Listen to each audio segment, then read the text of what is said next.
Qu'est-ce que cela signifie réellement pour nous lorsque nous disons que Christ est notre tout? Que signifie vraiment pour nous une telle déclaration? Je crois que nous pouvons apprendre une bonne leçon par le moyen de notre corps physique. Beaucoup de personnes physiquement faibles prient pour leur guérison. À ce sujet, nous pouvons distinguer trois concepts de la foi bien distincts.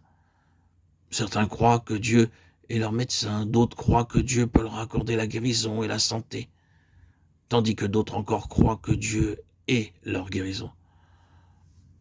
Lorsque les gens sont atteints de quelque trouble ou maladie physique, que recherchent-ils? Ils s'attendent à ce que Dieu soit leur médecin, puisque Dieu est un Dieu vivant. Il peut toucher leur corps par sa puissance et les guérir. Si tel est le cas, permettez-moi de dire que leur Dieu est aussi distant d'eux que peut l'être leur propre médecin. Je me demande si vous avez réellement saisi ce que je viens de dire. Plusieurs s'attendent à ce que Dieu soit leur médecin. Cependant, ils semblent ignorer la chose suivante. Autant un médecin peut être distant de ses malades, autant Dieu peut aussi l'être d'eux. D'autres peut-être ont une meilleure compréhension car ils regardent vers Dieu pour recevoir la guérison et la santé. Un jour, Dieu leur accorde la guérison et ils sont rétablis. Beaucoup prient et recherchent la guérison. Cependant, nombreux sont encore les corps faibles autour de nous. Et pourquoi en est-il ainsi? Parce que dans leur attente que Dieu soit leur médecin ou qu'il leur accorde la guérison, les croyants recherchent encore quelque chose d'extérieur. En réalité, Dieu guérit quelquefois, car c'est sa manière de traiter les petits-enfants.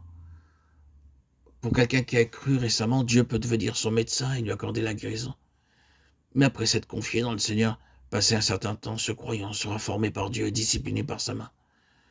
Dieu ne voudra plus n'être pour lui que son médecin ou celui qui le guérit, car il en réserve ce qu'il y a de meilleur pour les siens. Dieu veut être notre guérison, il veut non pas accorder la guérison, mais être la guérison. Dieu ne veut pas être simplement le Dieu qui guérit, mais bien plus encore. Il veut être la guérison. Dieu est ma guérison.